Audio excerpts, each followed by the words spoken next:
ഹരേ കൃഷ്ണ, ജയ ശ്രീ രാധേ രാധേ. നെല്ലിക്ക ദീപം എങ്ങനെയാണ് തെളിയിക്കേണ്ടതെന്ന് പലരും ചോദിക്കുന്നുണ്ട്. ഈസി ആയിട്ടുള്ള മെത്തേഡ് ഞങ്ങൾ കാണിച്ചു തരാം. ആദ്യം നമുക്ക് നെല്ലിക്ക കഴുകി തുടച്ച് എടുത്തു വെക്കണം. എന്നിട്ട് അതിന് ശേഷം ഒരു നെല്ലിക്ക എടുത്ത് നമുക്ക് നെല്ലിക്കയുടെ മുകൾ ഭാഗം ഇങ്ങനെ കട്ട് ചെയ്ത് മാറ്റാം. ഇത് കത്തിക്കുന്ന താലത്തിലേക്ക് റെഡിയാക്കി വെക്കുക. അപ്പോൾ എത്ര നെല്ലിക്കയാണോ വേണ്ടത് അത്രയും നെല്ലിക്ക എടുത്ത് ഇതുപോലെ കട്ട് ചെയ്ത് വെക്കുക. ഇനി നമുക്ക് ആവശ്യമായിട്ടുള്ളത് ഇതിൽ കത്തിക്കാനുള്ള ബത്തിയാണ്. അതിനായിട്ട് നമ്മൾ ഈ ഫ്ലവർ ടൈപ്പ് ബത്തി എന്നാണ് ഇതിന് പറയുക. ഇത് നിങ്ങൾക്ക് പൂജാ സ്റ്റോറിൽ കിട്ടും.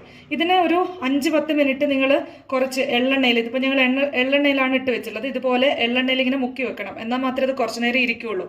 അതിനുശേഷം ഈ നെല്ലിക്കയുടെ മുകളിലായിട്ട് ഇങ്ങനെ വെച്ചു കൊടുക്കുക, അഡ്ജസ്റ്റ് ചെയ്ത് വെച്ചു കൊടുക്കുക.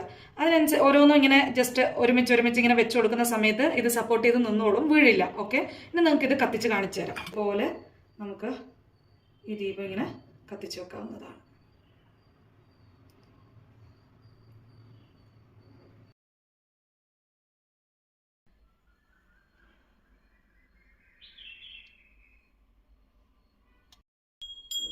ഈസി ആയിട്ട് നെല്ലിക്ക ദീപം തെളിയിക്കാൻ സാധിക്കും.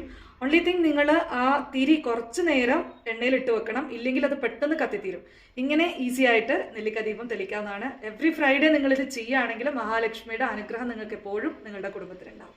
നല്ലത് വരട്ടെ. ജയ ശ്രീ രാധേ രാധേ.